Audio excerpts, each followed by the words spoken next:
Vamos a hablar con el doctor la desaparición forzada, delito y violación grave a los derechos humanos. El doctor es catedrático, conferencista y consultor jurídico.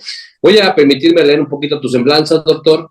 Doctor es licenciado en Derecho, cuenta con una maestría en el sistema penal acusatorio, adversarial y oral, cuenta con un doctorado en Derecho Penal Constitucional y Derechos Humanos. En febrero del 2024 fue investido con el grado de doctor honoris causa por el Instituto Mexicano de Líderes de Excelencia.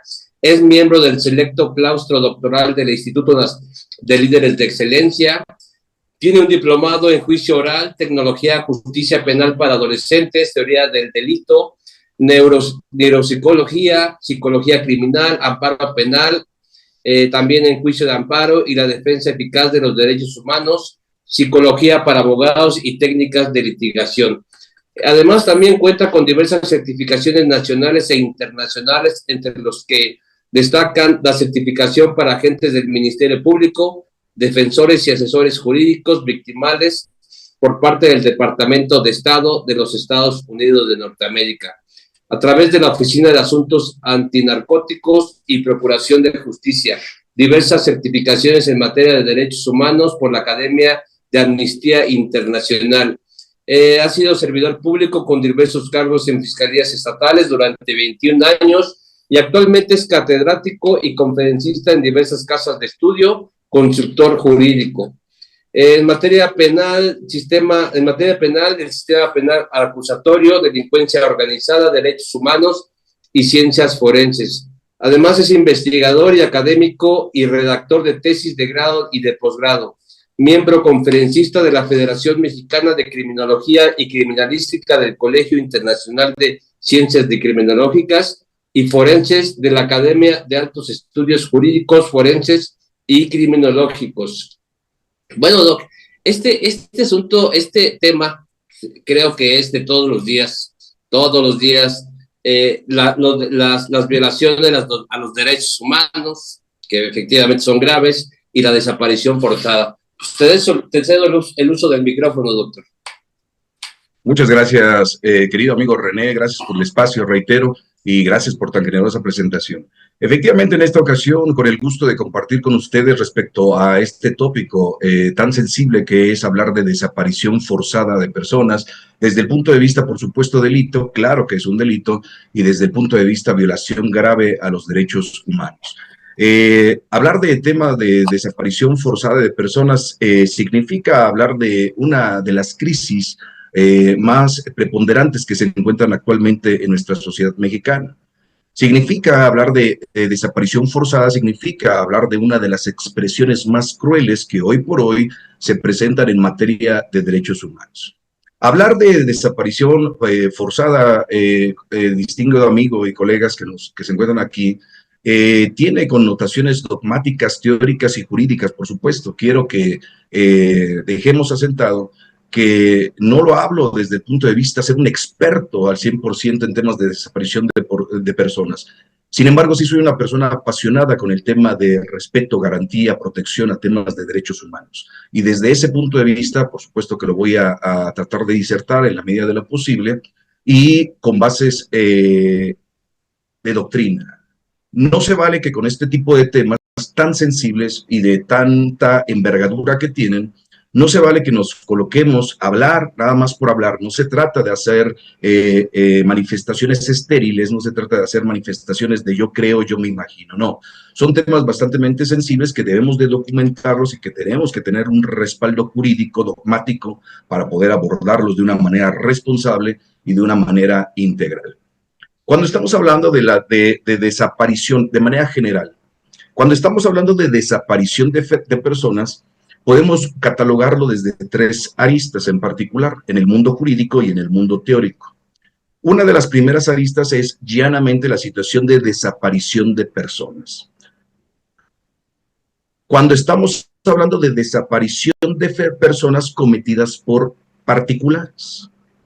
Cuando estamos hablando de desaparición de personas cometidas por particulares, estamos hablando directamente que es la persona que comete este tipo de conductas Estamos hablando directamente de calidad de autor, es directamente la persona, es directamente el particular sin ayuda de nadie. Es directamente el particular el que ejecuta todos los actos constitutivos para hacer la desaparición de las personas.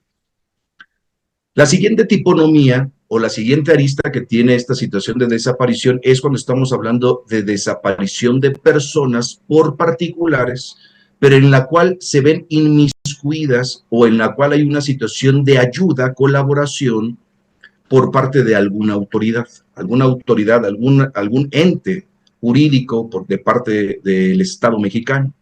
Ahí estamos hablando de dos cosas. Estamos hablando que el particular le entra a la situación de, por supuesto, la autoría.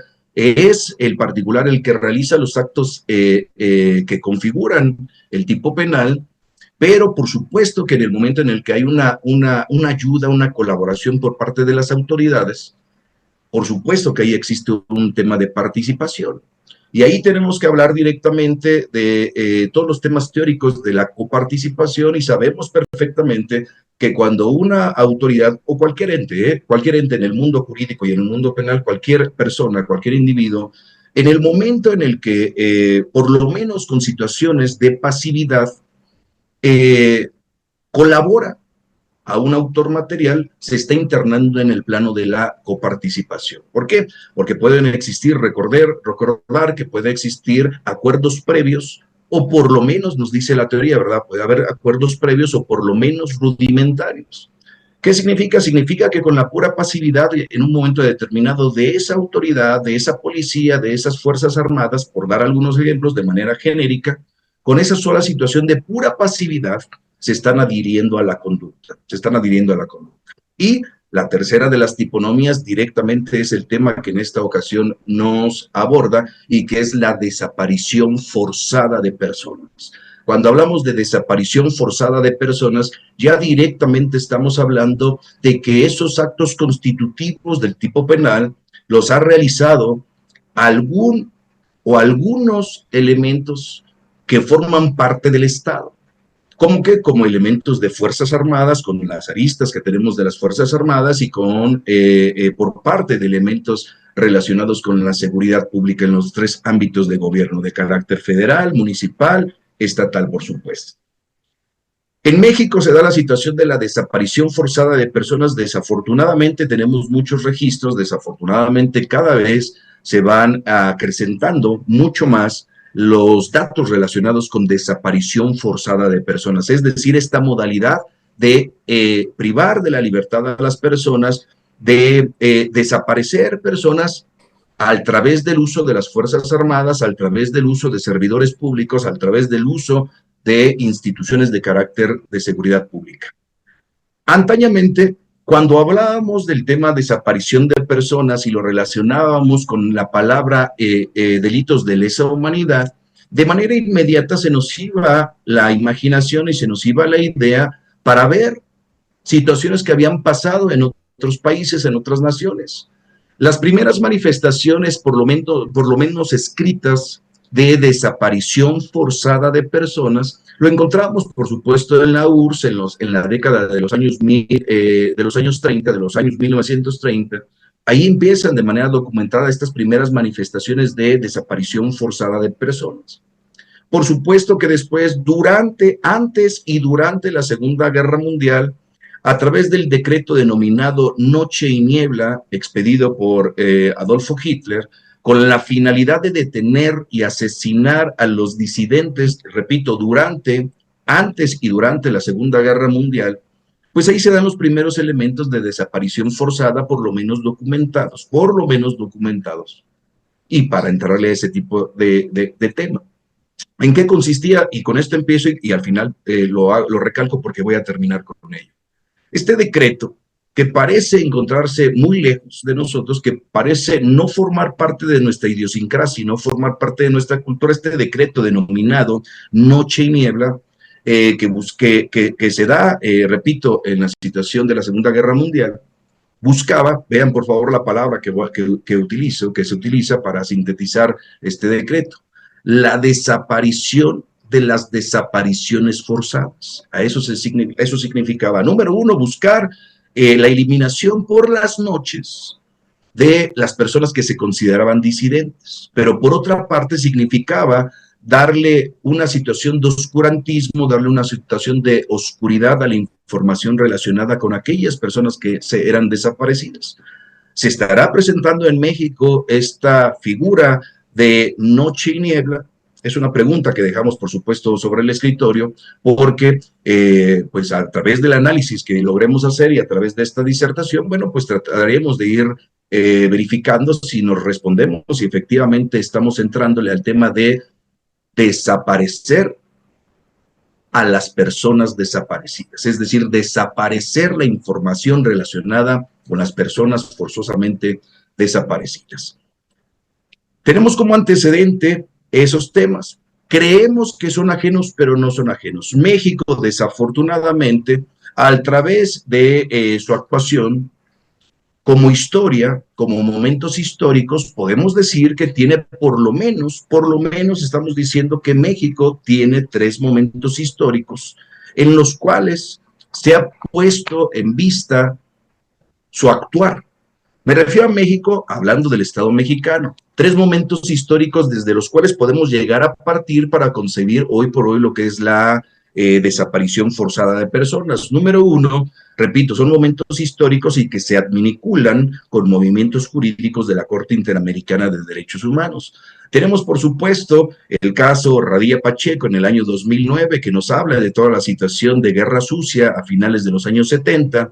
Tenemos como punto número 2 histórico y jurídico el caso precisamente también de González y otros también en el año 2009, mejor conocido como el asunto Campo Algodonero, Ciudad Juárez, Chihuahua, allá en la década de los finales de los años 90, en donde, si bien es cierto, nos habla de situaciones relacionadas con temas de violencia extrema contra las mujeres y que se trajeron adminiculados con temas de feminicidio, lo cierto es de que traen el panorama de índices de inseguridad y de índices precisamente que por no buscarse correctamente investigarse las desapariciones de mujeres, pues traía a colación temas de feminicidio. Y el tercero de los momentos históricos que tiene México en tratándose de desaparición forzada de personas, lo encontramos precisamente en el asunto Alvarado Espinosa y otras del año 2008, diciembre del año 2008, y en donde de manera taxativa se da atención a todos estos temas de desaparición forzada de personas. ¿Con qué? Con todo este espacio que tuvimos en México de lo que fue la guerra contra el narcotráfico. Esos son los 3 momentos históricos que dan apertura a la situación más teórica, más pragmática y de manera internacional al tema de la desaparición forzada de personas. Comentarles, por supuesto, como todos me parece que tenemos por ahí un acercamiento relacionado con ello, México, en el momento en el que obtiene y en el momento en el que es sentenciado por estos 3 casos y en el cual, por supuesto, que es responsabilizado a nivel internacional por violaciones graves a temas relacionados con búsqueda de personas, investigación, prosecución de este tipo de conductas, por supuesto, deleznables, tiene la obligatoriedad de observar,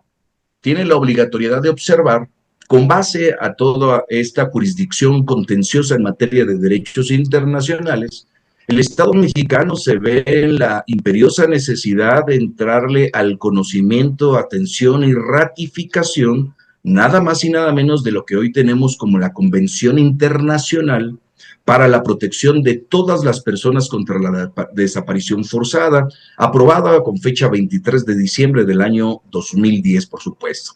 ¿Qué da atención esta convención de aquí en adelante? Llamarle convención para dejarlo acotado y ser un poco sintéticos. ¿Qué da atención esta convención? Da atención, por supuesto, a todo el corte de carácter internacional, muy en particular relacionado con la dignidad humana, muy en particular relacionado con la libertad de las personas y, claro, atender a la situación de desaparición forzada de personas. ¿Qué estándares utiliza esta convención? ¿A qué otras normas jurídicas de carácter internacional atiende esta convención? Atiende, por supuesto, la Carta de las Naciones Unidas, atiende la Declaración Universal de los Derechos Humanos, atiende el Pacto Internacional de Derechos Económicos, Sociales y Culturales, atiende el Pacto Internacional de Derechos Políticos y Civiles, atiende la Declaración sobre la Protección de todas las personas contra la desaparición forzada, establecida por la Asamblea de la Organización de las Naciones Unidas en su resolución 47/33 del 18 de diciembre del año 1992. ¿Por qué hablar de este tópico y por qué hablar de la situación de la Convención en materia de desaparición de personas? Porque, bueno, si bien es cierto que hoy nosotros tenemos un marco jurídico nacional relacionado con todo el tema de desaparición forzada de personas, lo cierto es de que para ser verdaderamente integrales y para poder verdaderamente entrarle al mundo jurídico de lo que es la desaparición forzada de personas, tenemos que atender esta convención que México tiene ratificada. Ahí no se vale en estos momentos, mucho menos a estas alturas del año 25 del tercer milenio, no se vale estar haciendo especulaciones, y mucho menos con un tema tan sensible como es la desaparición forzada. No se vale que cualquier persona, cualquier individuo, incluyéndome yo, por supuesto, comencemos a hacer manifestaciones de lo que creo entender de desaparición forzada o lo que creo entender de desaparición forzada. No, señores, es un tema tan sensible y es un tema tan relacionado con derechos humanos, con vida humana, con dignidad humana, que se necesita forzosamente utilizar los parámetros internacionales, utilizar el dogma, utilizar la teoría para aterrizarlos por lo menos de una manera meridiana. Y de ahí que no me permitan decir lo que creo respecto al concepto, a la situación de marco conceptual de desaparición forzada de personas. Para entrarle a ese tema directamente nos tenemos que ir a esta convención y en su artículo 2 de esta convención nos dice el concepto exacto de lo que debemos de entender por desaparición de personas bajo el estándar de derechos universales, por supuesto, y que textualmente lo cito. Dice el numeral 2 de esta, repito, de esta Convención Internacional en materia de desaparición de personas. Se entenderá por desaparición forzada el arresto, la detención, el secuestro o cualquier otra forma, reitero, cualquier otra forma de privación de la libertad, que sean obra, vean aquí la palabra relacionada con lo que ya estuvimos disertados en unos momentos, que sean obra de agentes del Estado o por personas o grupos de personas que actúan con la autorización, el apoyo o palabra clave y que está muy relacionado con todo el tema de teoría de desaparición forzada de personas o con la aquiescencia, palabra clave por supuesto, aquiescencia ¿de quién? Del Estado. Seguida de que hasta ahí queda la desaparición forzada de personas, no este numeral 2 de la convención de esta convención internacional nos dice, seguido todo este tema de privación de la libertad hecho por agentes de Estado o con autorización o con apoyo o con aquiescencia del Estado, que se siga el tema de la negativa a reconocer dicha privación de la libertad o del ocultamiento de la suerte o el paradero de la persona desaparecida, sustrayéndola a la protección de la justicia. Numeral 2, repito, de esta convención, ahí nos deja establecidos todos los parámetros de carácter internacional para hablar de tema de desaparición de personas. Durante mucho tiempo, como ustedes lo saben, hoy tenemos una norma jurídica, claro que la tenemos la Ley General en materia de desaparición forzada de personas, desaparición cometida por particulares y del Sistema Nacional de Búsqueda de Personas, de fecha 17 de noviembre del año 2017, con su última reforma el 1 de abril del año 2024, y que atiende, por supuesto, todo lo relacionado con la potestad que se le entregó al Congreso de la Unión a través de la reforma al artículo 73 en su fracción 21ª, inciso A, y que da vida a esta ley federal en materia de desaparición forzada de personas. Hoy tenemos, a partir de ese 2017, tenemos esa norma jurídica. Empero, antes del 2017, hubo una situación muy grande de discrepancia entre este concepto que acabo de dar del tema de desaparición forzada con base al estándar internacional y mucha discrepancia con los elementos típicos que las legislaciones estatales y la propia legislación penal federal dejaba establecido para la desaparición forzada de personas. Hoy por hoy, podemos decir que por lo menos de manera escrita, lo platicaba hace unos momentos aquí con el amigo, con nuestro amigo Castelán, podemos decir que escrituralmente, a través de escritura, claro que tenemos conceptos, claro que tenemos palabras relacionadas en nuestra legislación nacional con el derecho internacional. Pero la pregunta ¿es suficiente que esté estipulado? ¿Es suficiente nada más que a través de escritura se encuentren estipuladas los términos generales, las directrices para atender, para garantizar y para erradicar los temas de desaparición forzada de personas? Por supuesto que no. No puede nada más quedar en el papel y no puede nada más quedar en el tintero. Hay muchas cosas que se tienen que verificar en tratándose de todo este tema de desaparición forzada de personas.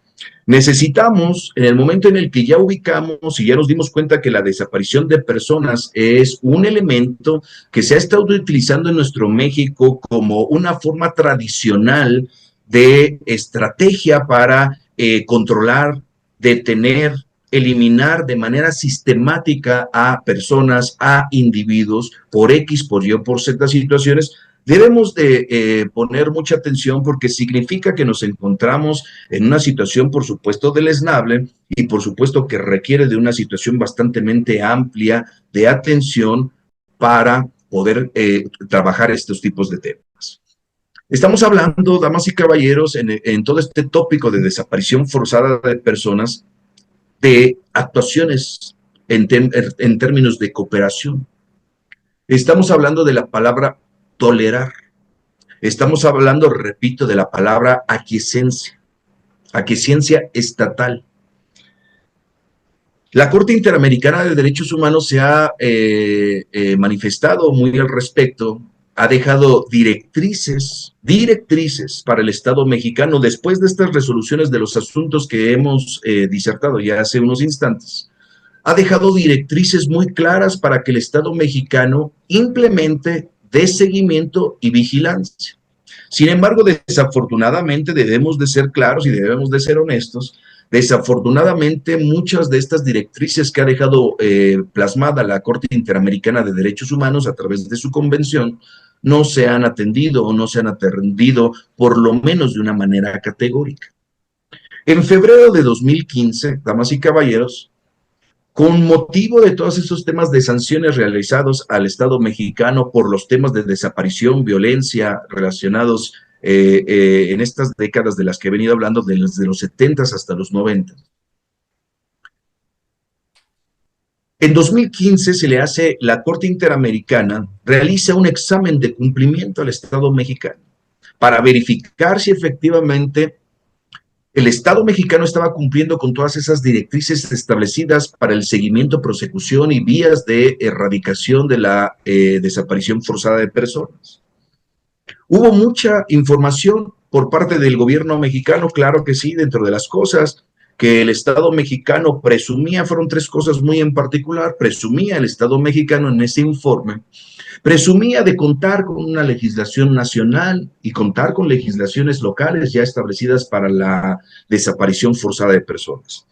Presumía de ya contar con capacitación de funcionarios especializados para directamente ver y ventilar estos tipos de temas. Y presumía, por supuesto, de la creación de programas y de políticas públicas que dan atención a la desaparición forzada de personas. Sin embargo, en el momento en el que los expertos han hecho una evaluación de estos reportes realizados por el Estado mexicano versus los informes sombra, los famosos informes sombra que realizan las organizaciones no gubernamentales, los colectivos de mujeres, madres, padres, familiares, buscadores, por supuesto que chocan, por supuesto que tienen un impacto inmediato estos informes sombra con las cifras establecidas por el Estado mexicano. Hay una discrepancia en las cifras de manera radical.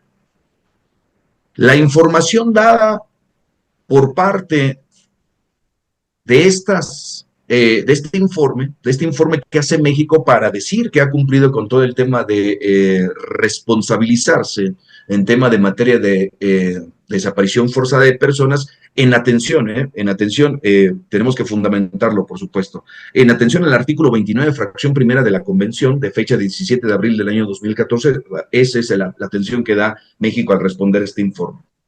Choca con la información realizada por los colectivos, choca con toda la información recabada por las organizaciones no gubernamentales, quienes hoy por hoy sabemos que son quienes han tomado la batuta en el Estado mexicano, las organizaciones no gubernamentales, el periodismo libre, los padres, las madres, los familiares de esas personas desaparecidas son los que han tomado la batuta. Son las personas, son los individuos, son los colectivos, son el cúmulo, son el conglomerado de personas que, damas y caballeros, realmente tienen las informaciones más cercanas a la verdad. Esas informaciones, esos datos, esas cifras, esas estadísticas chocan con la realidad en México. Claro que sí, lo decía René hace unos momentos que estábamos platicando, día a día se ve cada vez más esta situación de desaparición forzada de personas. Ya no nada más desde el punto de vista de desaparición de personas por medio de particulares, que es con lo cual el Estado mexicano se ha lavado y se ha venido lavando muchísimo las manos para hablar precisamente de aventar este tipo de problema, aventárselo al narcotráfico, aventárselo a la delincuencia organizada, aventarle este problema, aventarle esta pelota, aventarle esta nube de humo, aventarse a todos esos otros problemas, a todas esas aristas de la delincuencia organizada. Si nada más existiera la situación de desaparición de personas por particulares, los índices, créanme que estarían, según no lo digo yo, lo dicen las estadísticas y los dicen los conglomerados teóricos y dogmáticos y estadísticos que tenemos. Si fuera única y exclusivamente el tema de desaparición de personas realizada por particulares, la disminución sería muy radical, no tuviéramos los estándares y los niveles tan altos que contamos de personas desaparecidas. Sin embargo, cuando ingresa de manera permisiva, cuando entra de manera tolerante las autoridades, los entes de gobierno, las entidades policíacas, los órdenes de Fuerzas Armadas, claro que se acrecenta esto de manera exponencial. ¿Por qué? Porque hay una situación en donde la suma de la violencia, la suma de la delincuencia, con precisamente la manipulación de ese sentido de estar solapando, de estar siendo pasivos, de estar colaborando, incrementa todos estos números y claro que da pie a que aquel o aquellas personas que utilizan como mecanismos este tema de las desapariciones vayan en una situación de aumento y crezca. Permítanme darles, por favor, unas cifras establecidas de manera específica. Para 2023, octubre del año 2023, el Comité de las Naciones Unidas contra la desaparición de personas dio a conocer que en el Estado mexicano había una estimación de 110,000 víctimas directas. Por supuesto que organizaciones internacionales, organizaciones y colectivos de búsqueda, de manera específica dicen, sobrepresentan estas cifras. ¿Qué dicen? Las cifras, por supuesto que no son reales. Por supuesto que hay una situación mayor, hay una situación más amplia. No hay consenso en estas cifras, dicen efectivamente los organismos internacionales, las ONGs, los colectivos de búsqueda. Los datos discrepan de la realidad.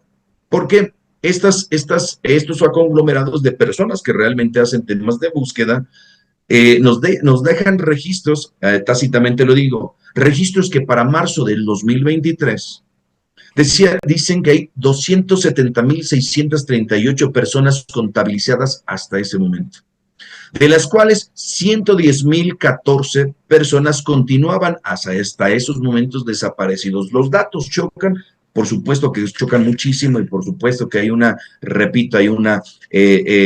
una situación bastante amplia y que choca entre las estadísticas establecidas. ¿Hacen falta actividades por realizar en el Estado mexicano para atender todo este tema de desaparición forzada de personas? Por supuesto. Primero que nada, me parece importante el comenzar a emancipar la información relacionada con lo que debemos de conocer como desaparición forzada. Número dos, necesitamos entrarle a conocer todos los temas de índole internacional relacionados con derechos humanos para que podamos entender de una manera más categorizada hoy por hoy lo que es la desaparición forzada de personas. Necesitamos imprimirle a la colectividad, necesitamos imprimirnos todos y cada uno de nosotros, imprimir el tema de respeto, garantía, protección como una situación de requisito de conditio sine qua non para todas las actuaciones que realizamos como individuos, como seres humanos. Necesitamos forzosamente no solamente aprendernos de memoria los arábigos que tiene la Ley General en materia de desaparición forzada de personas, sino significa verdaderamente entrarle a un análisis pormenorizado de lo que contiene cada uno de los elementos de esta normativa. Necesitamos hacer conciencia, damas y caballeros, en los servidores públicos que se encargan de temas de procuración y administración de justicia, que se encargan del tema de investigaciones y que se encargan de dar prosecución a esas investigaciones. Necesitamos que entren a temas de mayor sensibilidad. Por supuesto que no puedo generalizar. Por supuesto que hay personas, hay individuos, servidores públicos que se creen su trabajo y por supuesto que hay personas que realizan sus funciones de manera correcta, pero son los mínimos. Por supuesto que aprovecho este espacio dentro de las muchas personas que he tenido la oportunidad con las cuales poder compartir temas relacionados con búsqueda de personas y que están en un incansable tema de estar buscando y localizando y ayudando a los colectivos, al maestro Luis Enrique Alfaro Mosurrutia, uno de los agentes del Ministerio Público en temas especializados, en temas de desaparición forzada de personas, y por dar un ejemplo, por supuesto, quise traer a colación un ejemplo de las muchas personas que claro que se ponen la camiseta y claro que le entran a este nivel de vanguardia para la búsqueda de personas desaparecidas, investigación de este tipo de conductas. Necesitamos hacer muchas cosas, claro. Necesitamos entender, damas y caballeros, que la desaparición forzada de personas, número uno, nos lo deja establecido la legislación nacional, es una situación oficiosa, damas y caballeros. ¿Qué significa que sea oficiosa? Significa que entra en operación, directamente entra en operación la oficialidad objetiva. ¿Qué significa? Inmediatez, significa proactividad. Eso significa proactividad por parte de esas fiscalías, por parte de esos encargados de procuración de justicia, policías, ministerios públicos, peritos. Una situación proactiva, necesitamos entenderla. Número dos, en el momento en el que estamos viendo desaparición forzada de personas desde el punto de vista tipo penal, debemos de comprender que estamos hablando de delitos que se deben de investigar y que se les debe de dar continuidad, se les debe de dar seguimiento, desde la arista de considerársele delitos permanentes y delitos continuados. No lo digo yo, lo dice la Ley General en materia de desaparición de personas forzadas. Recordarles que cuando estamos hablando de este delito de desaparición forzada de personas, estamos hablando que no se admite, la propia norma jurídica nacional no admite, como forma de determinación de la investigación, no admite el archivo temporal establecido por el Código Nacional de Procedimientos Penales. ¿Qué debemos de entender más respecto a la situación de desaparición forzada de personas? La situación de la competencia, damas y caballeros. Basta de que las autoridades, basta de que los servidores públicos se estén peleando por la situación de la competencia. La norma jurídica, la ley federal en materia de desaparición forzada, es clara en su numeral 24 para dejar establecido el tema competencia. Cuando hablamos de desaparición forzada de personas, debemos de entrarle al mundo de lo que es la competencia concurrente.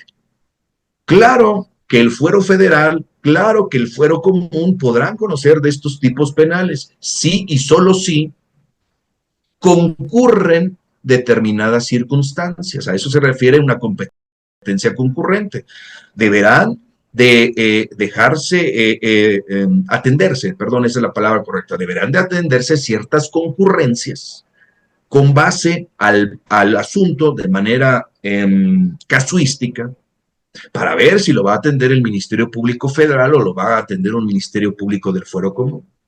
¿Cuáles son algunas de las manifestaciones o cuáles son algunas de las aristas que nos deja establecida la norma jurídica en tratándose del tema de la competencia? ¿Cuándo podrá conocer o cuándo deberá de conocer la autoridad federal? ¿Cuándo se le considerará delito de carácter federal? Cuando se encuentre involucrado, nos dice el 24 de esta ley, cuando se encuentre involucrado algún servidor público federal como probable responsable. Nos dice, será competencia de carácter federal cuando se actualicen algunas de las hipótesis relacionadas o establecidas en la ley del Poder Judicial de la Federación, del Código Nacional de Procedimientos Penales, del Código Penal Federal y así como otras disposiciones de carácter que den vida a situaciones federales.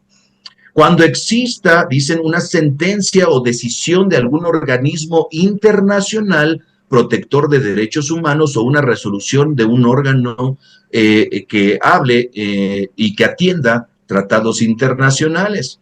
Podrá tener en un momento determinado el Ministerio Público Federal la facultad de atracción, por supuesto, lo deja establecido en este mismo numeral 24 de la Ley Federal, la situación del poder de la atracción, la facultad de atracción para atraer efectivamente esos asuntos que en un momento determinado por sus propias características, por las propias características del hecho, así como por las circunstancias de ejecución o por los temas de relevancia social, bueno, pues ameriten esa situación de atracción por parte del Ministerio Público. ¿Qué otras opciones nos da para que sea de corte federal o para que pueda tener competencia federal?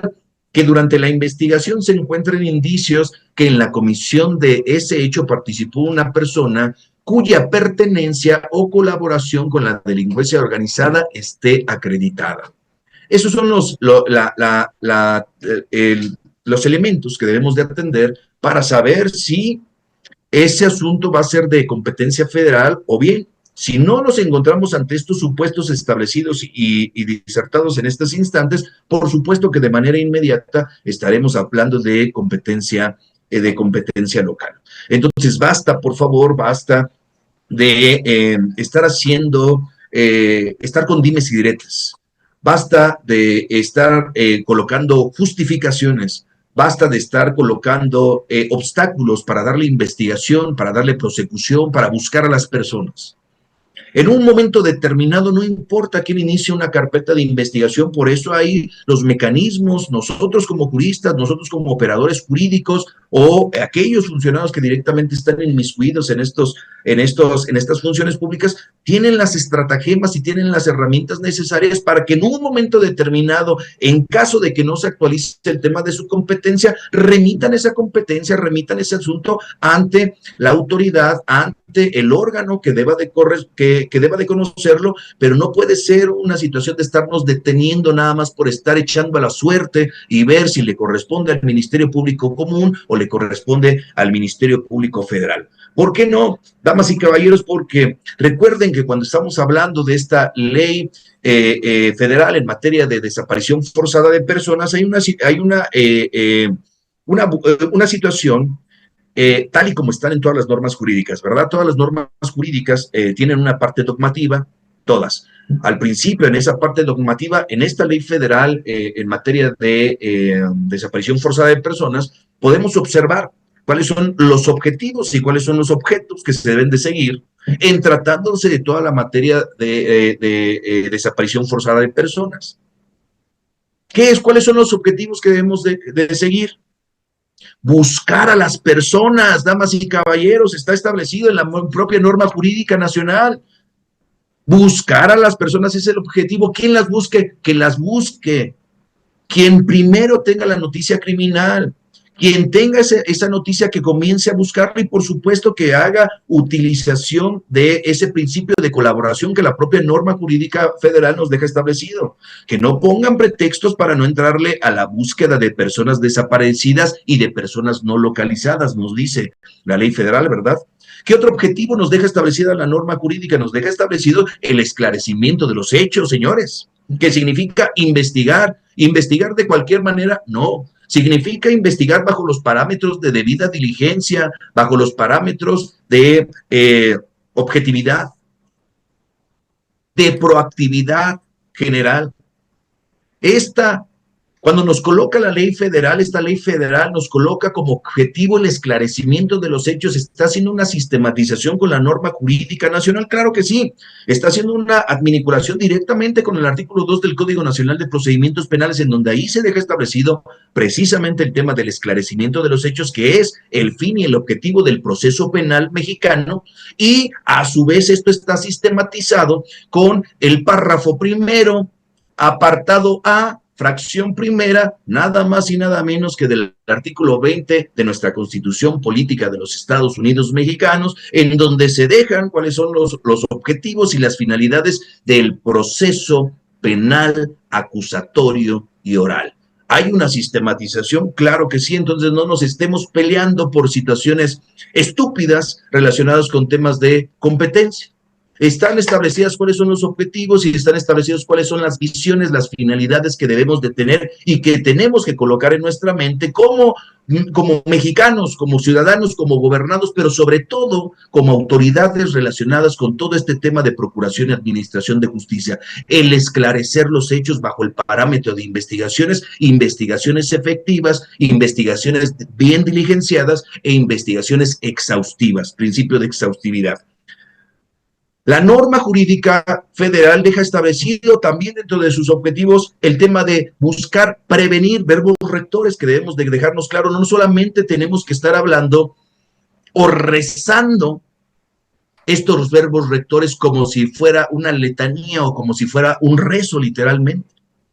No significa que única y exclusivamente porque estos verbos rectores nos los conozcamos de memoria, no significa que con esos discursos ya estemos diciendo que se están realizando de manera efectiva los temas relacionados con atender la desaparición forzada de personas. La norma jurídica nos dice, verbos rectores: prevenir, investigar, sancionar y sobre todo, erradicar.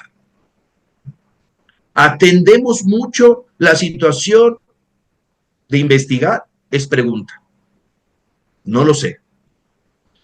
Pero lo que sí me queda claro es de que en el Estado mexicano, de estos verbos rectores, realmente no se pone atención en lo que es prevención y erradicación. Elementos importantes dentro de la situación criminológica, por supuesto, quienes se conocen todos los temas criminológicos, las situaciones endógenas y exógenas que llevan a la situación de la criminalización y a la situación de la violencia, sabemos perfectamente y conocemos que los elementos y estos verbos rectores de temas de prevención y temas de erradicación son única y exclusivamente aquellos que van a permitir de una manera real y de una manera objetiva poder ir teniendo verdaderos avances en un tema en particular relacionado con elementos criminales y con elementos delictuosos. Hasta ahí acaban los objetivos y las finalidades establecidas por la norma jurídica en relación a desaparición forzada de personas. No. Nos deja establecido que ahí en la norma jurídica, damas y caballeros, en la norma jurídica federal en materia de desaparición forzada de personas, ahí se deja establecido que ahí se van a dejar como finalidad, ahí se van a dejar establecidos los tipos penales.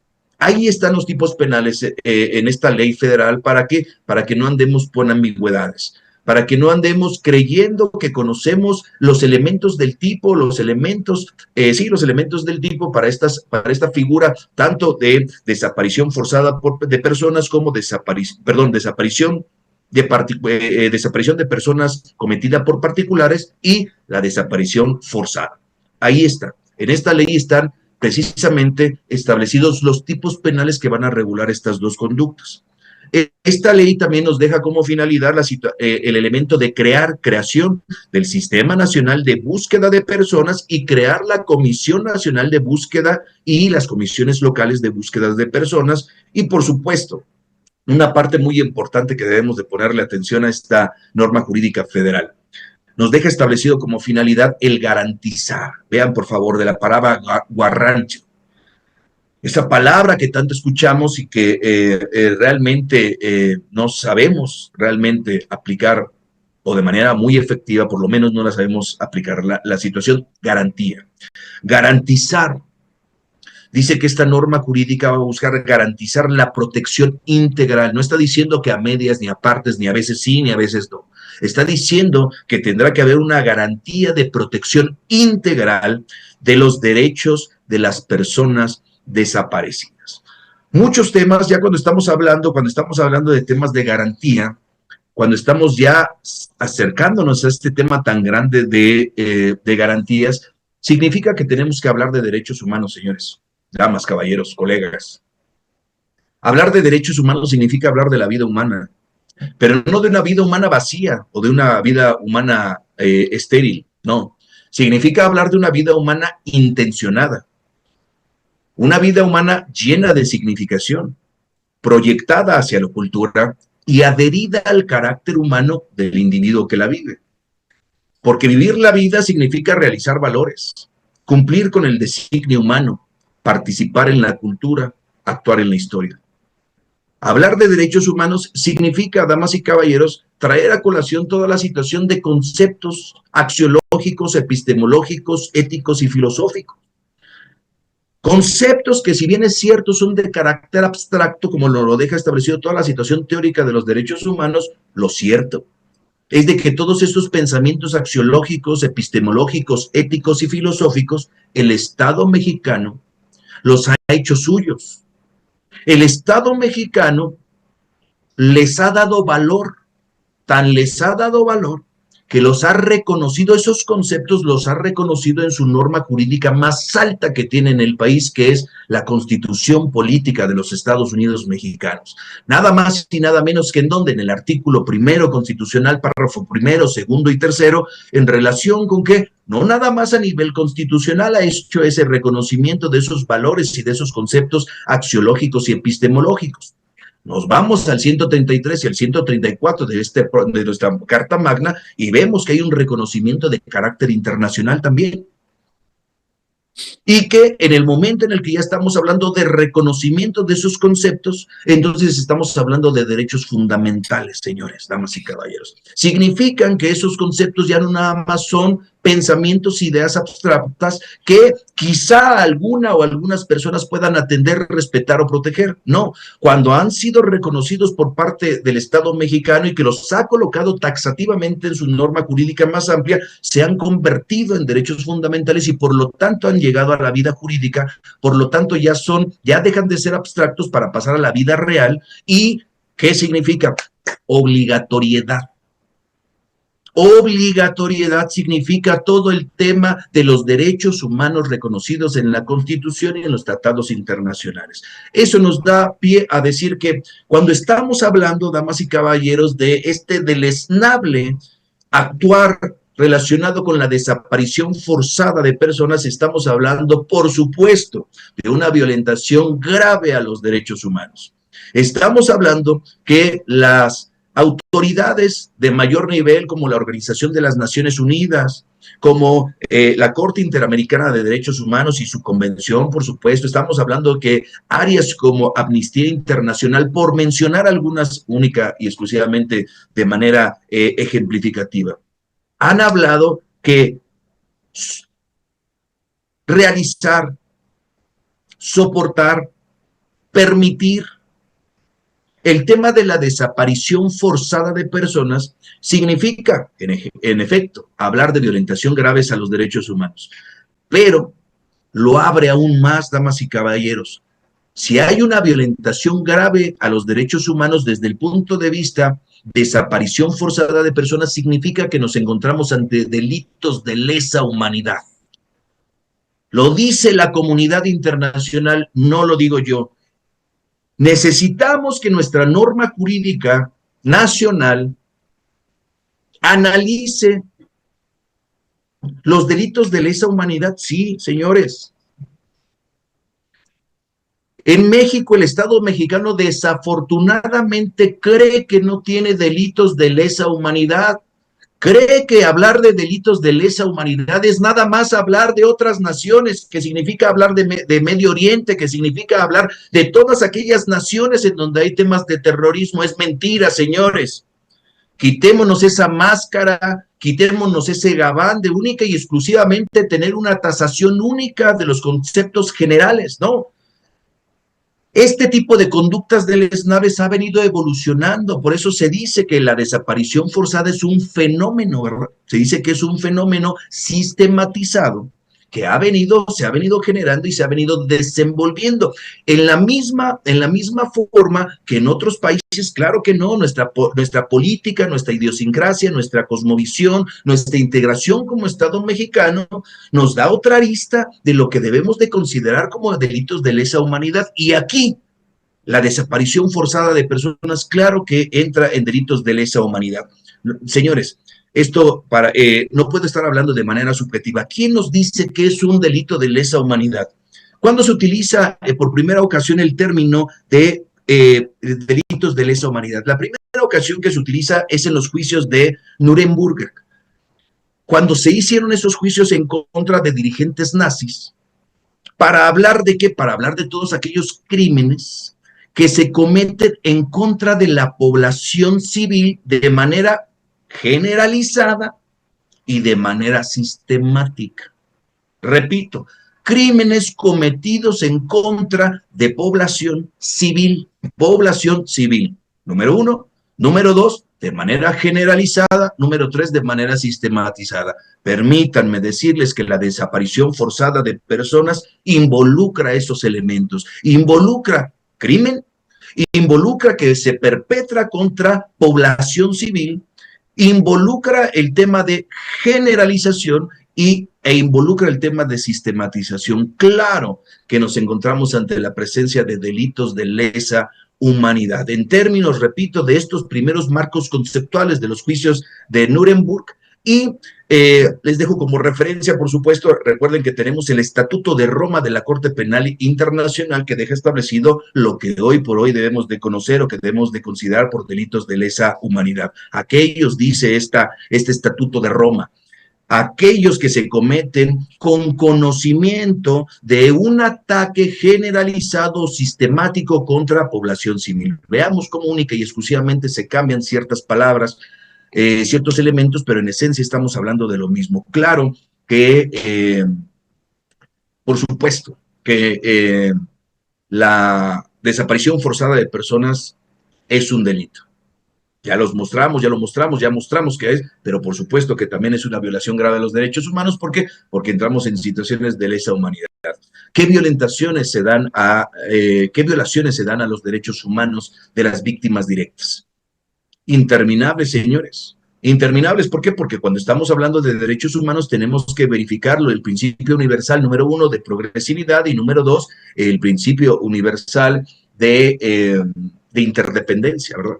¿Qué significa esto? Siempre va a ser una situación, si proteges un derecho humano, significa que lo haces hacia adelante y hacia arriba, hacia adelante y hacia arriba. Significa un tema de protección, pero también, contrario sensu, a través de las teorías de los binomios opuestos, podemos dejar establecido que, a contrario sensu, cuando se violenta un derecho humano, por lo tanto, se causa una situación de efecto, y si estoy violentando un derecho humano, por lo tanto, estoy violentando el 2, y así el 2 el 3, y el 3 el 4. De manera enunciativa, por supuesto, más no limitativa, estamos hablando que se está violentando en la desaparición forzada de personas la libertad personal. Estamos hablando de que se está violentando la dignidad humana. Significa que estamos hablando de integridad física e integridad emocional. Estamos hablando de violentación al derecho a la identidad. Estamos hablando, dice la Corte Interamericana de Derechos Humanos, en adminiculación con Amnistía Internacional, significa violentación del derecho de protección de justicia personal. Importante que coloquemos todos estos temas sobre la mesa. Claro que sí, necesitamos hoy por hoy espacios en donde verdaderamente se abran los elementos de sensibilidad, los elementos de el verdaderamente querer hacer las cosas. Necesitamos que a través de estos espacios podamos emancipar la información con la finalidad de lograr en un momento determinado que, número 1, estos temas vayan en detrimento. Número 2, buscar hacer conciencia, hacer cultura, tanto para gobernados como para autoridades, y romper completamente tan solo con las ideas preconcebidas que tenemos de desaparición forzada de personas. ¿Para qué? Para que no sean medios o vehículos a través de los cuales se utilicen para fines determinados. Recordar, por supuesto, aquellas manifestaciones que nos dicen hoy que estamos hablando de desaparición forzada y que tenemos que hablar forzosamente de entes del gobierno, entes de seguridad pública, entes de Fuerzas Armadas, recordarles que la pura situación pasiva, damas y caballeros, también nos acota y nos lleva a la situación de estar nosotros generando más tema de amplitud de la desaparición forzada de personas. Invitar a todas aquellas personas que se encuentran relacionadas con Procuración y Administración de Justicia, recordarles, por favor, que como lo dice, por ahí ya lo dejaron escrito, ¿verdad? Se dice que el primer acto de corrupción de un funcionario público es aceptar un cargo para el que no está preparado. El primer acto de corrupción. Queremos comenzar verdaderamente a darle atención a todas las convenciones, a la Convención Internacional en materia de protección para personas desaparecidas y desaparición forzada.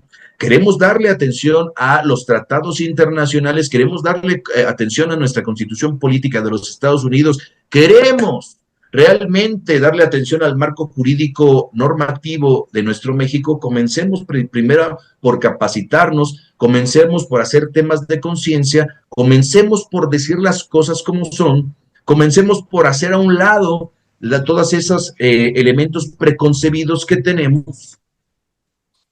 Rompamos, por favor, con la idea de que única y exclusivamente existe esta crisis sistemática de la desaparición forzada de personas porque deriva de temas de narcotráfico, con temas de delincuencia organizada. Rompamos esa idea preconcebida. ¿Se da? Por supuesto que sí. Por supuesto que hay momentos, hay muchos momentos en los cuales hay esa manipulación, claro, pero no son todos, señores. Debemos de hablar con franqueza, hacer a un lado, quitar esos discursos. Quitemos, por favor, esos discursos en los cuales hoy por hoy, si bien es cierto, permíteme, amigo René, con esto concluir de manera, por esta ocasión, concluir.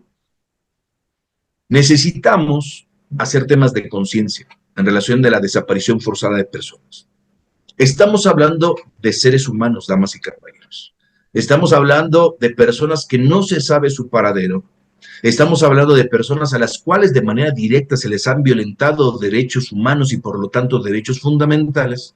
Y cualesquiera que sean las circunstancias que hayan cercado o que hayan dado pie a ese tema de desaparición, necesitamos investigarlas de manera exhaustiva, necesitamos analizarlas y darles un seguimiento de manera proactiva. ¿Hasta cuándo? Hasta que los encontremos, hasta que conozcamos cuál es su paradero o hasta que como última ratio encontremos aquellos restos y esos restos sean identificados, nos dice la norma jurídica, ¿verdad? Y nos dicen precisamente los protocolos de manera exhaustiva hasta llegar a esos momentos.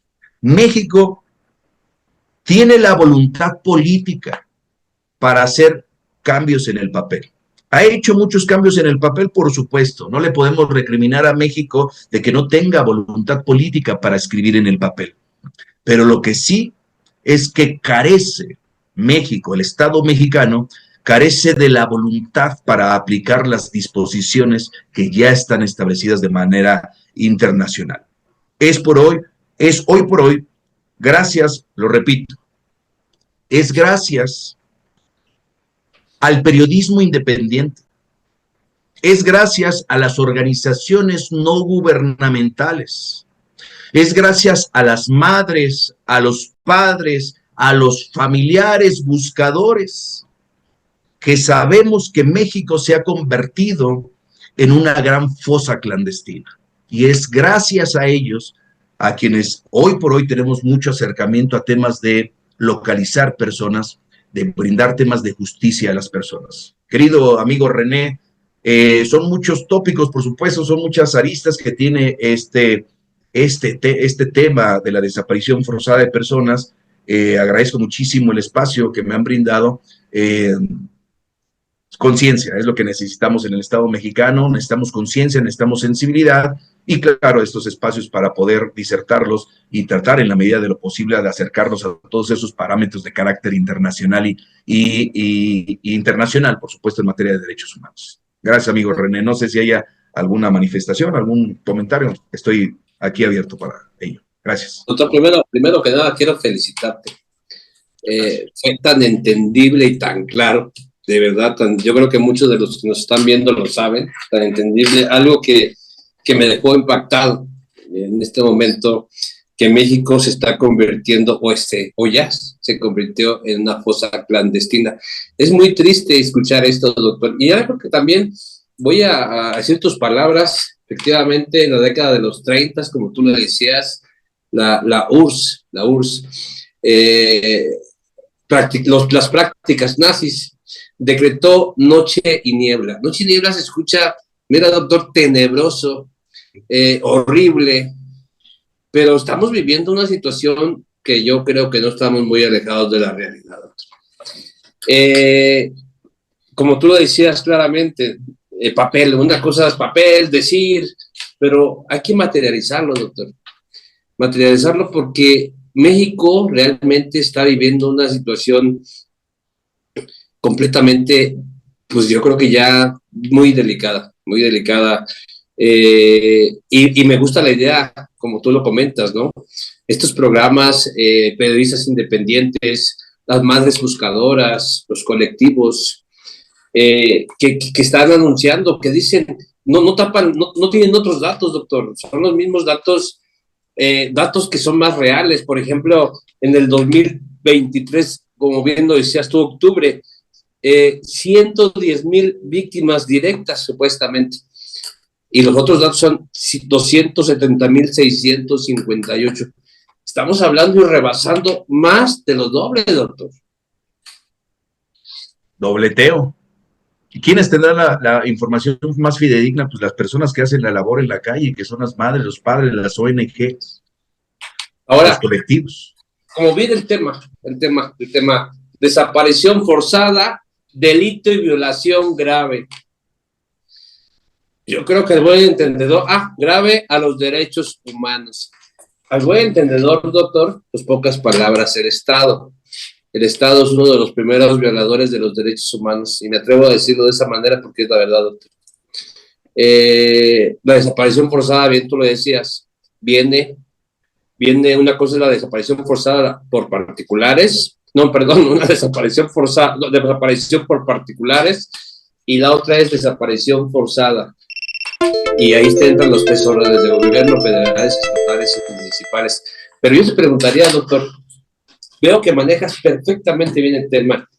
¿Qué falta? Primero, para mí hay una situación de conciencia, amigo René. Primero que nada, conciencia. Desafortunadamente no tenemos la cultura. Desafortunadamente, hasta que sucede, es hasta el momento en el cual, como gobernados o como autoridades, se activan o nos activamos para analizar todo este tema de derechos humanos, todo el tema de desaparición de personas. Primero que nada, se necesita el tema cultural, amigo René, forzosamente. Leer, entender de manera histórica, histórica y de manera dogmática, entender lo que ha sido y lo que es y lo que representa la desaparición de personas, para que de esa manera, por supuesto, comenzar a actuar. Si no entendemos las situaciones, yo siempre lo digo, si tú me lo permites decir, a través de los espacios que me brindan en temas de conferencias, en temas de cátedra, siempre yo digo, traigo a colación las palabras, tú lo sabes, de nuestro gran maestro y de nuestro gran jurista, el doctor Luis Jiménez de Azúa, que dijo, la práctica sin teoría es mera rutina. Necesitamos forzosamente, y siempre lo reitero, ya dirán por ahí las personas que me acompañan en las disertaciones y en los temas de docencia, ya dirán, ¿cómo lo repite el doctor? Pues es que es muy claro, mira, si no entendemos las situaciones de contexto, si no conocemos la situación histórica, si no conocemos la teoría, el dogma, todo eso que ya está establecido, ¿cómo pretendes ponerte a operar una cosa en particular? No puedes, no debes. Únicamente estarías haciendo temas rutinarios, dijo el doctor Jiménez de Azúa. Necesitamos, tenemos el material, René, tenemos la norma jurídica, tenemos los protocolos, tenemos los comités, todo esto que está establecido.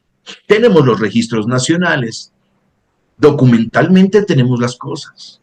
Pero ¿qué no se tiene? No se tiene la conciencia por parte ni de los gobernados, ni de las autoridades para verdaderamente entrarle a una aplicación efectiva. ¿De qué sirve tener norma jurídica? ¿De qué sirve tener manifestaciones de la comunidad internacional trasladadas al derecho mexicano y aplicadas al derecho mexicano si nosotros efectivamente por esta situación de ser indiferentes, no le entramos a conocer primero? Sí, solo sí entendemos teóricamente, históricamente, lo que es la desaparición forzada de personas, podemos actuar de una manera diligente, amigo. Yo invito a las personas a que no se esperen hasta el instante en el que ocurra desafortunadamente en su ámbito o cerca de ellos un tema de desaparición de persona, que entremos, que nos coloquemos en el lugar y que nos coloquemos en los espacios de aquellas personas que desafortunadamente están viviendo y han padecido este tipo de cosas. ¿Para qué? Para comenzar a documentarnos, para comenzar a actualizarnos. Recuerden que el artículo 40, fracción décima de la Ley General en materia de seguridad pública, recuerden que establece para todo servidor público, hablando de tema policial, administración de justicia, procuración de justicia, da la obligatoriedad del tema de la actualización. No creamos que porque ya me encuentro sentado ocupando un cargo público, no creamos que porque ya soy un servidor público y tengo ese gafet, tengo esa charola con la cual la verdad es de que lo único para que lo ocupo es para pasarme los saltos y estar haciendo prepotente. No creamos que nada más por tener esos documentos significa que ya estamos, tenemos conocimiento amplio de los temas, ¿no? Si ya lo conoces, ¿qué es lo que invito? Hey, ya lo conoces, nunca vas a terminar de conocerlo. Retroaliméntate, actualízate, dale atención a este 40 fracción décima de esta ley federal en materia de seguridad pública que da obligatoriedad a los servidores públicos para mantenerte actualizado. Eso te va a permitir tener o nos va a permitir tener las herramientas para identificar, para proteger, para erradicar, para investigar, sí y solo sí. Si solamente queremos realizar las funciones relacionadas con desaparición de personas, leyendo, como si estuviéramos leyendo una historieta, la ley federal en materia de desaparición forzada de personas, pues por supuesto que no vamos a tener resultados positivos. ¿Qué vamos a estar realizando? Vamos a estar realizando mecánicamente las cosas, sin un objetivo, lo digo yo siempre y lo digo de manera muy respetuosa. ¿Qué es lo que se hace de manera típica con la investigación de hechos con apariencia de delitos? Lo que se hace es estar dando bastonazos de ciego. ¿Qué necesitamos para no estar dando bastonazos de ciegos? Conocer, tener conciencia, ver exactamente cuáles son los objetivos, conocer teoría, conocer historia, para que con toda esa manipulación nosotros verdaderamente poder hacer temas de investigación, actos de investigación, todo tendiente a los elementos que hemos dejado establecidos, amigo. Muchas cosas por hacer, pero dentro de ello, el tema de conciencia, claro que sí, conciencia. Doctor, llegamos a la etapa final. Bien, deberíamos empezar como